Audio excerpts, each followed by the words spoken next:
C'est un deck 100% centré sur l'archétype Gaïa. Donc voilà, on a nos deux seuls monstres normaux. Alors, c'est aussi des bonus pour pouvoir faire des fusions. Là, maintenant, on passe aux choses sérieuses. Donc, 3 Gaïa, le chevalier magique. Cette carte est la meilleure carte du deck. Ce monstre est incroyable. Déjà, il peut s'invoquer spécialement si les conditions sont réunies. Il peut en plus te permettre d'invoquer un dragon spécialement depuis ta main ou ton cimetière. Donc, autrement dit, même cette carte peut se révéler utile avec lui. Voilà, en plus, il a 2300 d'attaque, 2100 de défense comme l'original, et son artwork est plutôt cool, donc voilà. Ensuite, 3 malédictions du dragon, le dragon maudit. Ça, c'est pareil, la malédiction du dragon qui a été énormément améliorée. Donc, si cette carte est invoquée spécialement, normalement d'ailleurs, tu peux ajouter une magie au piège depuis ton deck qui liste spécifiquement Gaïa, le dragon champion, dans son texte. Donc, autrement dit, tu peux invoquer, aller chercher ta fusion, ou alors des cartes magiques ou pièges centrées autour de Gaïa. Donc, vraiment très bonne carte. Ils ont, pour le coup, je trouve qu'ils ont vraiment amélioré ces monstres. Alors c'est sûr, c'est peut-être pas des effets suffisants contre la méta d'aujourd'hui, mais franchement, bien joué quand même. Et en plus, ils sont invocables beaucoup plus facilement, cherchables beaucoup plus facilement. Et, et ils ont vraiment une bonne synergie dans le deck. Donc voilà, ça, c'est les deux monstres que vous voulez absolument avoir de la main, quoi qu'il arrive, ou sur le terrain. Donc ensuite, j'ai quand même mis une malédiction du dragon du feu, hein. Il y en a qui le jouent plus du tout, et un Gaïa chevalier implacable d'origine. Tout simplement parce que cette carte détruit une carte de terrain. Donc, si tu apportes du chaos, que tu t'en es servi pour aller chercher ton Gaïa sur ton terrain, tu peux la détruire grâce à son effet, et puis mettre un nouveau terrain pour activer un nouvel effet. Donc ça, c'est plutôt cool. Et en plus, elle permet, quand elle est sur le terrain, de faire une fusion. Son seul gros défaut, franchement, c'est qu'elle n'a pas d'effet pour s'invoquer spécialement. Si elle avait un effet pour s'invoquer spécialement, franchement, elle serait incroyable. Je pense que ce serait la meilleure carte du deck. Lui, bon, franchement, il a un peu mal vieilli. Ça reste un guerrier qui peut être utile pour tes fusions, un guerrier Gaïa.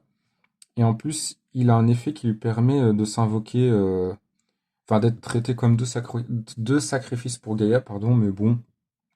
euh, Enfin, en 2026, franchement, les sacrifices, voilà, c'est pas trop ça. Mais bon, ça peut servir.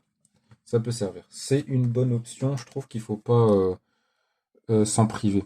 Donc en parlant de guerriers, voici les deux derniers guerriers que je joue. Donc Soldat Gaïa le chevalier implacable et Seigneur Gaïa le chevalier implacable. Alors voilà, tu peux juste jouer celui-là en un exemplaire si ça te plaît pas et remplacer cette carte par un Nibiru. Voilà, moi je trouve que son effet est plutôt cool. Niveau 7, 2300 d'attaque, il s'invoque spécialement s'il n'y a aucun monstre sur le terrain. En fait, c'est un peu comme un cyberdragon, mais pour Gaïa. Et en plus, il peut avoir un boost de 700 d'attaque. Donc ça peut être un bon finisher si on t'a rasé ton terrain. Soldat Gaïa chevalier implacable, il s'invoque spécialement si tu sacrifies une fusion. Donc évidemment, t'es pas fou, tu vas pas sacrifier une bonne fusion, tu sacrifieras surtout cette fusion. Qui sert surtout à l'invoquer lui ou à faire des fusions. Et en plus, tu peux le resacrifier pour aller chercher un autre monstre Gaïa de niveau 7 depuis ton deck à ta main. Donc autrement dit, tu peux aller chercher un autre Gaïa et en plus, il change les monstres de l'adversaire en position de défense. Et comme tu as plein de monstres dans ce deck qui font des dommages perçants, bah voilà, c'est plutôt cool. Et bon, son seul défaut, c'est qu'il est niveau 8. Et comme tous les monstres sont niveau 7, j'ai joué pas mal de X6 de rang 7 dans le deck. Donc ça aurait été bien qu'il soit juste de niveau 7 comme les autres Gaïa, mais bon, voilà. À part ça, il est plutôt cool. Mais pareil, ça fait des briques si t'en as trop. Voilà, même s'il y en a un des deux, même si les deux ont des effets pour s'invoquer spécialement, c'est pas suffisant. Enfin, c'est devenu un peu trop lent pour le Yu-Gi-Oh moderne. En un exemplaire, ils sont très bien. Et enfin, on passe au artillerie catapulte, tortue artillerie catapulte, qui peut se sacrifier elle-même. Bon, tu gages juste une invocation normale, mais franchement, dans le deck, comme tu fais surtout des fusions, et que j'ai pas mal de cartes polymérisation dans les magies, bah en vrai, c'est pas trop grave, entre guillemets, de gâcher tes invocations normales, et puis heureusement, le nouveau Gaïa a un effet d'invocation spéciale qui compense. Donc voilà, tu peux la sacrifier pour aller chercher ton dragon ou ton Gaïa depuis le deck. En plus, elle a 2000 de défense, niveau 4, de très bonnes stats. Ouais, c'est bon. Moi, j'aurais préféré qu'il crée un artillerie catapulte qui fonctionne avec l'autre tortue catapulte. Là, c'est plus une carte nostalgie qui fonctionne bien avec le deck Gaïa, mais enfin voilà, je pense qu'ils auraient plus gagné à en faire une carte qui fonctionnerait avec un archétype complètement tortue catapulte. Ensuite, un Keeper of Dragon Magic. Donc là, pareil, tu peux remplacer les deux autres guerriers que je t'ai montrés par trois Keepers. Moi, un seul, ça suffit. Il permet d'aller chercher une carte pour fusionner, une carte de fusion normale, donc ta fusion, ta polymérisation spirale, voilà. Et en plus, il te permet aussi d'aller chercher un Gaïa. Ouais, tu peux révéler un monstre fusion de ton extra deck, invoque spécialement un des matériels dont le nom est spécifié depuis ton cimetière. Voilà. Donc le problème, c'est qu'il faut que ton monstre soit déjà dans le cimetière, donc c'est pour ça aussi que je l'ai mis qu'en une fois, c'est bon. Ça implique quand même certaines conditions. 3 H, évidemment, hein, hors de question de jouer un deck sans cette carte. J'ai hésité entre Nibiru et Kaiju.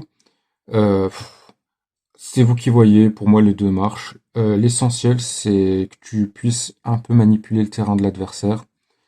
Là pour le coup je trouve que Kaiju fonctionne plutôt bien dans le deck. Mais Nibiru aussi peut faire des sacrés dégâts, donc c'est toi qui vois. Voilà. Tu peux le mettre en side deck et mettre Nibiru à la place. Voilà. Moi j'ai testé le deck. Franchement, il fait pas mal de dégâts. Et puis, il faut savoir que Gaïa a assez d'attaque pour, même s'il est en position de défense avec ses 3000 de défense, contre un Gaïa qui fait des dommages perçants, c'est pas suffisant. Donc voilà, pour moi, cette carte fonctionne dans le deck. Donc ensuite, bah, tes terrains. Donc moi j'ai mis 2 Gaïa au galop, tu peux en mettre 3, et 2 Portes du chaos. Pareil, tu peux en mettre 3 dans toutes les decklists Gaïa que j'ai vues. Ils étaient en x3 chacun, surtout celle-là. Écoute, moi, je les joue en 2 exemplaires chacune, j'ai jamais eu de soucis. À chaque fois, elles tombent au bon moment, le ratio est plutôt bon dans le deck, donc voilà, c'est toi qui vois. Si tu veux vraiment être sûr à 100% d'avoir un Gaïa hyper vite, effectivement, ça peut le faire, mais pour moi, c'est pas utile. Puisqu'on est sur les terrains, j'ai mis une rotation de plateau pour bloquer un terrain de l'adversaire et aller chercher tes terrains plus vite, hein, on joue quand même un deck avec 4 cartes terrain. Donc, comme c'est impossible que tu puisses tous les invoquer en un seul duel, autant en sacrifier un pour bloquer le terrain de l'adversaire. Donc voilà, j'aime bien cette carte, elle fonctionne plutôt bien dans le deck. Ensuite, 3 Spiral Fusion, la carte la plus importante du deck pour faire tes fusions, et en plus, elle booste l'attaque de ta fusion Gaïa. Donc il gagne 2600 d'attaque et il peut attaquer 2 monstres durant chaque battle phase. Donc autant te dire que si tu gères plutôt bien, tu peux OTK ton adversaire. Ultra polymérisation pour ressusciter sur le terrain les monstres que tu as utilisés pour faire une fusion. Et ensuite, tu peux les resacrifier pour faire une X6 de rang 7. Voilà, il y a tellement de... Je me suis arrangé pour mettre pas mal de guerriers de niveau 7, donc normalement tu peux faire tes X6 de rang 7. Et voilà. Si tu as encore une fois des monstres dans le cimetière, parce que tu as fait des fusions ou parce qu'ils ont été détruits, eh ben tu peux les bannir pour faire une fusion, parce que Gaïa est une fusion dragon, ainsi que les autres. Donc ça fonctionne. Donc voilà, avec ces 5 cartes, normalement, tu peux avoir accès à tout ton extra deck assez rapidement. Ensuite, charge tournoyante pour les cartes magiques Gaïa. Franchement, elle a pris un petit coup de vieux, mais bon, le fait qu'elle soit infinie, déjà, ça la sauve, parce qu'au moins, quand tu l'invoques, ton adversaire, faut qu'il ait un plumeau de Damarpi pour s'en débarrasser, et le plumeau de Damarpi, bah, il va pas l'avoir en 2 secondes. Puis bon, bah, elle permet de faire des dommages perçants, de piocher 2 cartes, si tu réussis à avoir toutes les conditions réunies. Voilà, en plus de une, c'est risqué, mais pourquoi pas. Moi, je trouve qu'en une, elle est très bien, tu réussis toujours à l'avoir au bon moment. En plus, elle est cherchable grâce à cette fusion. Tu peux aller la chercher et l'invoquer tout de suite. Ou alors grâce à ta nouvelle malédiction du dragon qui va chercher des cartes magiques ou pièges qui mentionnent Gaïa. Donc voilà, carte très facile à chercher dans ce deck, c'est pour ça que je l'ai mise en au moins une fois, ça serait dommage de s'en passer. Après, c'est toi qui vois. Moi, je trouve qu'elle fonctionne bien. C'est sûr que contre une Link, ça sert pas à grand chose pour faire des dommages perçants, mais bon, normalement, si tu gères bien ton adversaire, tu craindras pas les Links vu la puissance de feu de ton Gaïa. En parlant de puissance de feu, j'ai mis 2 gouttelettes de l'interdit pour baisser la puissance de ton adversaire et en plus annuler ses effets au cas où Gaïa n'est pas suffisant contre les monstres de l'adversaire. On sait jamais, hein, il y a plein de monstres qui ont des sacrés boosts dans Yu-Gi-Oh! Je pense à Access Code. Voilà. Et orage foudroyant, parce que tout simplement, ben, on ne sait jamais ce qui peut se passer, hein, voilà. Si vraiment l'adversaire a un board infranchissable ou des cartes qui jouent un deck contrôle avec plein de cartes magiques ou pièges, je me suis dit un orage foudroyant, ça fait jamais de mal d'avoir les deux options.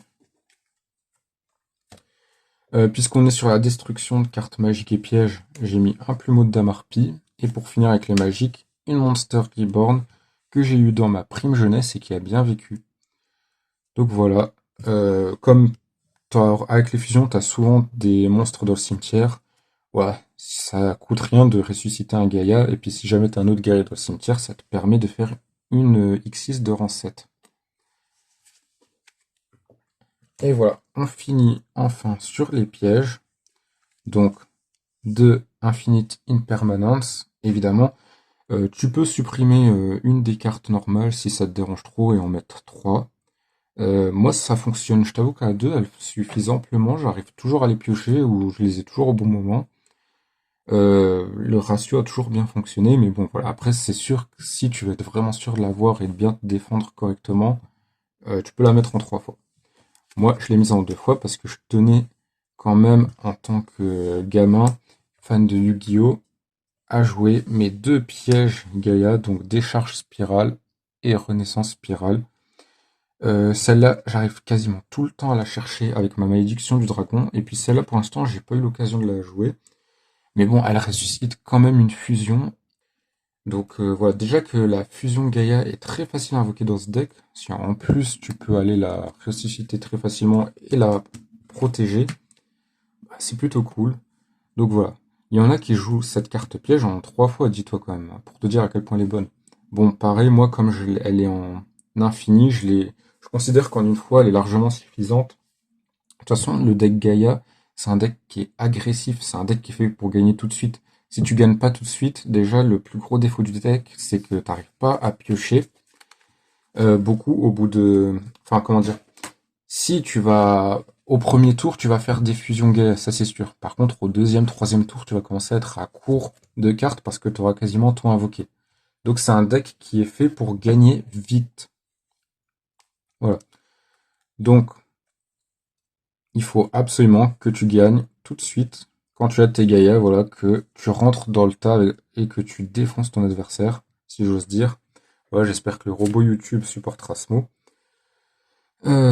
Donc, le nom de cette carte devient Gaël le dragon champion. Donc, comme toutes les cartes magiques et pièges, quasiment même les anciennes fonctionnent avec ce nom, bah, tu peux activer leurs effets. Tant qu'elle est sur le terrain, vous ne pouvez utiliser chacun de ces effets suivants de Gaël chevalier magique des dragons qu'une fois par tour.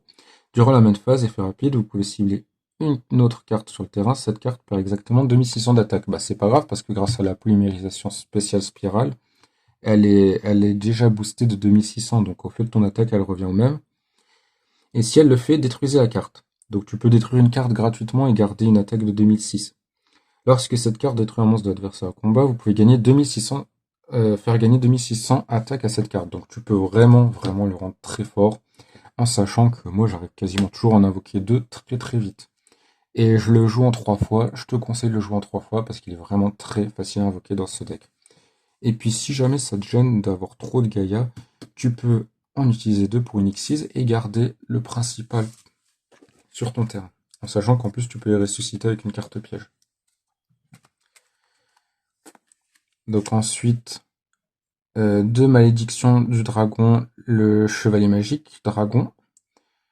Donc cette carte, tu peux bannir des monstres du cimetière pour faire des fusions, à condition évidemment que tu joues une spirale fusion et que tu sois en train de faire une fusion. Donc ça demande quand même quelques conditions. Je la joue en double surtout parce que c'est niveau 5 et que j'ai mis une X6 de niveau 5 dans l'extra deck. Et je la joue aussi parce que si tu réussis à faire ta fusion correctement, tu peux aller chercher une carte magique ou piège qui mentionne une Gaïa le dragon champion depuis ton deck. Donc voilà, autant aller chercher tes pièges et tes magies rapidement pour booster ton Gaïa, le doper, le protéger, le rendre imbattable. Donc c'est surtout pour ça que je la joue. Et aussi pour que tu puisses la sacrifier pour activer aussi, pouvoir l'invoquer de ta main. Donc un monstre à 2600 d'attaque. Et en plus, après, tu peux changer tous les monstres de l'adversaire en position de défense. Ensuite le resacrifier et aller chercher un autre Gaïa pour faire une fusion. Donc voilà, c'est quand même plutôt pas mal. Ensuite, alors, 2 Gaïa, le dragon champion galopant en ciel. Bon voilà, moi je reste un kikou fan de Yu-Gi-Oh! Old School, donc je l'ai mise quand même dans le deck, et aussi parce que j'avais pas l'exemplaire en double. Mais voilà, tu peux le jouer en 2 fois, c'est un bon monstre, il te permet d'aller chercher ta fameuse carte magique, il te permet d'aller la chercher, de l'invoquer sur le terrain, donc c'est plutôt cool. Il a 2600 d'attaque, et en plus, il force les monstres de l'adversaire à changer leur position de combat. Donc voilà, dans un deck où tu fais des dommages perçants, c'est plutôt intéressant comme effet. Voilà, c'est tout pour les fusions. Maintenant, pour les X6, donc pour les niveaux 5, rang 5, Arsenal, automatique, voilà, qui permet de se débarrasser de 2 cartes sur le terrain, c'est pas négligeable. Celle-là, je t'avoue, je la joue vraiment parce que c'est un deck Gaïa, elle apporte rien de spécial. Voilà, tu peux, si tu attaques des monstres en position de défense, tu peux leur infliger des dommages de combat perçants, on sait jamais. Si tu es dans une situation où tous les monstres de l'adversaire sont en mode défense, ça peut tourner à ton avantage, donc autant que tu aies une option en plus pour faire des dommages perçants, mais franchement, je trouve que c'est pas utile. Je la joue vraiment parce que c'est écrit Gaïa sur la carte, tu peux la remplacer par autre chose si tu veux. Big Eye, évidemment, obligatoire, hein. Prendre un monstre de l'adversaire, prendre le contrôle d'un monstre de l'adversaire, c'est vraiment hyper puissant et elle a des très bonnes stats. Un dragon noir, métal aux yeux rouges. Voilà, pour faire du burn, très bonne stat aussi, très facile à invoquer. Et enfin, Zeus, hein, on va pas s'en priver, vu le nombre de X6 qu'on joue. Enfin, quoique finalement, on n'en joue même pas tant que ça, mais bon.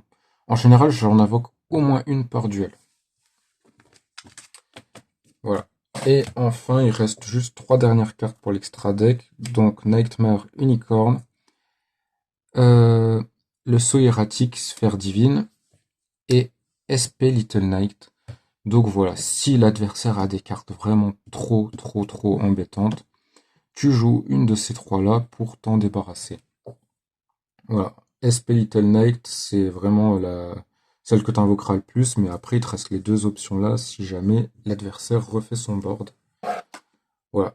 Bon, le seul défaut, c'est que tu as beaucoup de monstres de niveau 7 et 5, donc tu pourras pas, ça sera pas le festival des Link pendant un duel, mais bon, normalement tu arriveras au moins une fois par duel à invoquer une des 3. Celle-là, je la mets quand même en option parce que bah il faut 2 dragons sur le terrain. C'est surtout si tu te retrouves dans un cas où t'as que des malédictions du dragon, ça peut toujours te faire une option supplémentaire. Voilà. Bah écoute, c'était tout pour le deck. J'espère que tu l'as aimé. N'hésite pas à me dire si tu veux une version primite, si tu as aussi des pistes d'amélioration, des conseils pour que je le booste encore plus, en sachant que moi je tiens quand même à garder les 2 cartes old school. Mais voilà, après ça c'est toi qui vois, hein, je t'oblige pas à les jouer. Le deck au contraire sera encore plus puissant si tu remplaces ces 2-là par Denny Birou. Mais voilà, c'est toi qui vois. Ok, bon, laisse un petit like, un petit commentaire, abonne-toi, et moi je te dis au prochain deck, salut! Et c'est l'heure du duel.